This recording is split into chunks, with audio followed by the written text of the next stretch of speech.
Olá, vamos iniciar o Cabalá de Caim e Abel, hoje com a visão mais aprofundada desse casal de irmãos que na literatura bíblica ou religiosa foi considerado o primeiro crime da humanidade, o primeiro fracticídio, o crime que ocorre, de um irmão matar o outro.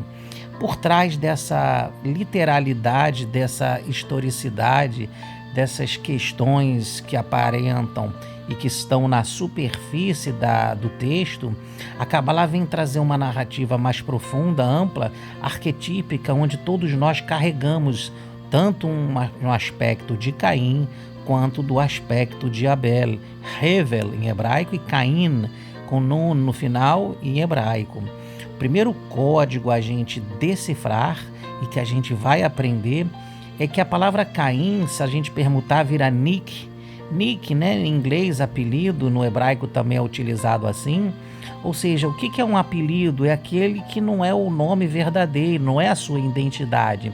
A começar por esse código que a gente vem decifrar do nome Caim, ou seja, a gente tem dentro de nós a consciência divina, que é a consciência mais sublime que a gente precisa fazer esse mergulho dentro de nós mesmos para ir alijando os aspectos desse lado, entre aspas, ruim, negativo, sombrio, trevoso.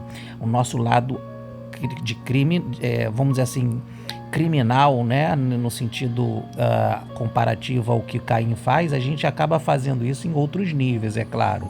Mas existe, provavelmente em vidas passadas, todos nós, é melhor que a gente não faça uma observação de 3 vidas passadas, porque certamente vamos encontrar ou vamos nos deparar com algo parecido ou pior.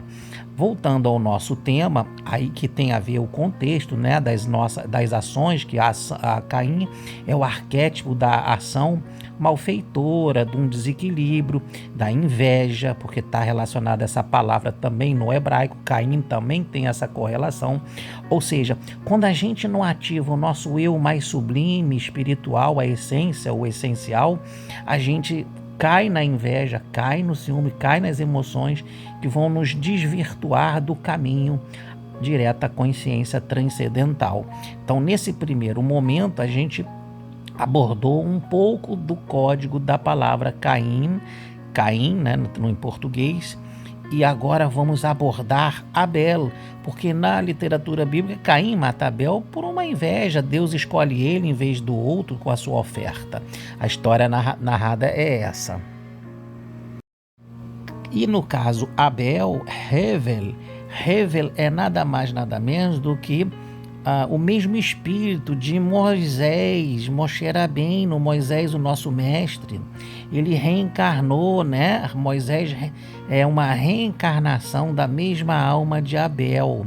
Na verdade, antes de Moisés, ele também é uma reencarnação, na verdade, Shet, ou Set, na tradução bíblica, é a própria reencarnação de Hevel, porque Hevel, Abel, quando é assassinado, ele recebe uma oportunidade de voltar pelos mesmos pais, Adão e Eva, na tradução bíblica, Adão e Havá. Isso ainda no nível literal, a gente já tem um princípio da Kabbalah, que é o Gilgul, que é a reencarnação, é a roda que a gente faz a alma voltar, a gente, que é modo de dizer, a providência divina com a sua programação, etc., com um mosaico muito maior do nosso entendimento racional, porque aqui é a dimensão transcendental da narrativa bíblica, propositalmente, esse é o termo, e o conceito, a Kabbalah de Caim e Abel, e Hevel e Abel. A gente tem Shet e tem depois em Moisés, vamos dizer assim, que de certa forma é o Tikkun, é o conserto de Caim, que Caim nada mais nada menos que vai ser quem? O sogro de Moisés, Itró, ou Jetro, na tradução muita em português da Bíblia.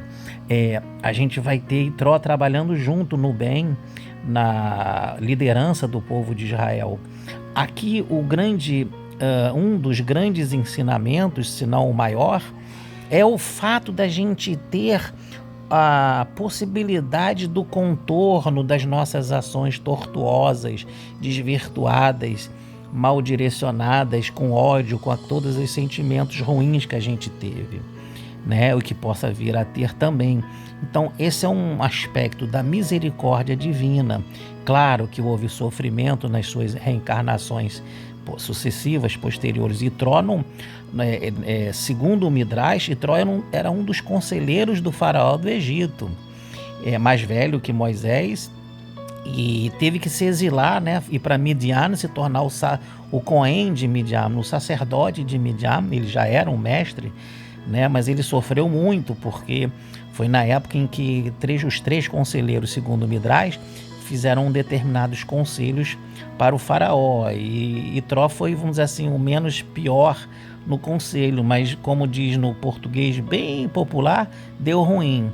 O outro era Iov, e o outro era Bilam, ou Balaão, que também a gente um dia vai apresentar. Ele é um dos maiores médiuns, os maiores paranormais da época, do nível de Moisés. Bastante oportuno em um próximo momento. E Hevel, Abel, na nossa Cabalá de Caim e Abel, a gente tem que a palavra Abel, Hevel em hebraico, se a gente também permutar, vai dar Alev, o coração. Ou seja, a gente tem o cerne da questão da nossa redenção.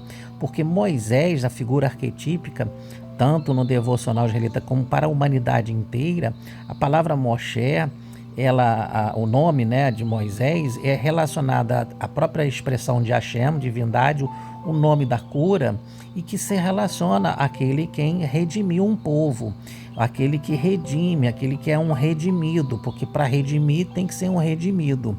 Agora, Arlev é a 32, Lev, que equivale ao nome, e a palavra coração, que equivale à própria árvore da vida. Ele é a árvore da vida. O rei é o artigo que vai dar o coração, ou a árvore da vida. Esse é o código que está por trás do nome Hevel. Ou seja, que lá na frente depois, embora reencarnou como Shet, depois como Moshe, e na verdade entre vidas ele teve outras também, nas chamadas vidas sucessivas, né, do corpo físico, porque tudo é vida. A árvore da vida, ela consta ali nas dimensões da materialidade e fora da matéria. A gente tem então o código de Abel, e no período de Moisés ele já era Itró, já foi feita a sua, entre aspas, vamos dizer assim, recuperação, o seu tikkun. Ele deu a sua filha, né, Tzipporá, para Moisés casar. Ele auxiliou Moisés no deserto, nos julgamentos que Moisés tinha que fazer diante do povo, de milhões de pessoas. Ele teve que criar juízes e foi auxiliado pela experiência de Itró, já na época como conselheiro do faraó. Isso não está na narrativa bíblica literal, isso é uma complementação midrástica, quer dizer, dos rabinos, dos mestres de Israel, e a gente faz a concatenação com a própria Cabalá. E a gente tem nada mais, nada menos do que nessa simbologia 37, a Hevel, que é Lev, 32, e Rei, que é 5, as próprias 10 Sefirot, 37, 3 mais 7 dá 10, das 10 Sefirot, que é a própria árvore da vida, voltando ao que a gente acabou de falar pela parte numerológica.